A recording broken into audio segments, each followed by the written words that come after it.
संख्या 3, गुरु का ज्ञान, ब्रह्मा की वाणी। संख्या 3, यह वह बिंदु है जहां एक की अग्नि और दो की जलधारा मिलकर सृजन का स्वरूप बनाती है। यह अंक है अभिव्यक्ति का, विस्तार का और ज्ञान के प्रवाह का। 3 का अर्थ है समन्वय, एक विचार, दूसरी भावना और तीसरी उनकी प्रकट अभिव्यक्ति। इसीलिए 3 है संचार का अंक, शिक्षक का अंक, गुरु का अंक। इसका स्वामी है बृहस्पति, देवगुरु, ज्ञान का प्रतीक, जो अंधकार में भी दिशा दिखाता है। 3 कहता है ज्ञान तभी जीवित है जब वह साझा किया जाए। यह अंक विस्तार का है। जैसे बीज से वृक्ष बनता है, वैसे ही विचार से दर्शन और दर्शन से प्रेरणा जन्म लेती है। जिनका जन्म 3 के प्रभाव में होता है, वे सहज शिक्षक होते हैं, मार्गदर्शक, सलाहकार। जिनके शब्दों में प्रकाश होता है, वे सत्य की खोज में रहते हैं, पर सत्य को केवल अपने तक सीमित नहीं रखते।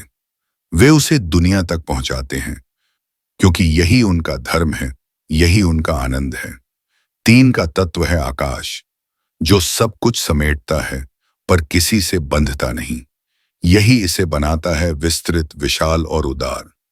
पर जब यह ऊर्जा असंतुलित होती है, तो ज्ञान अहंकार में बदल जाता है और वाणी उपदेश में।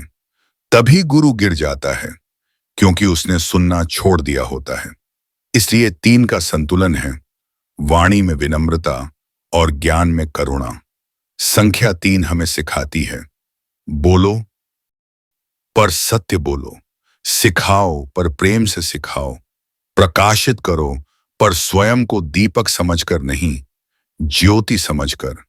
बृहस्पति की ऊर्जा कहती है ज्ञान का उद्देश्य केवल जानना नहीं, बल्कि दूसरों को ज्ञानी बनाना है।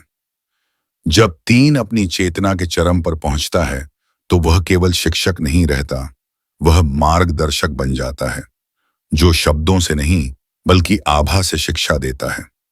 यही है संख्या 3 का रहस्य, सृजन से शिक्षा तक, विचार से दर्शन तक और ज्ञान से प्रकाश तक की यात्रा।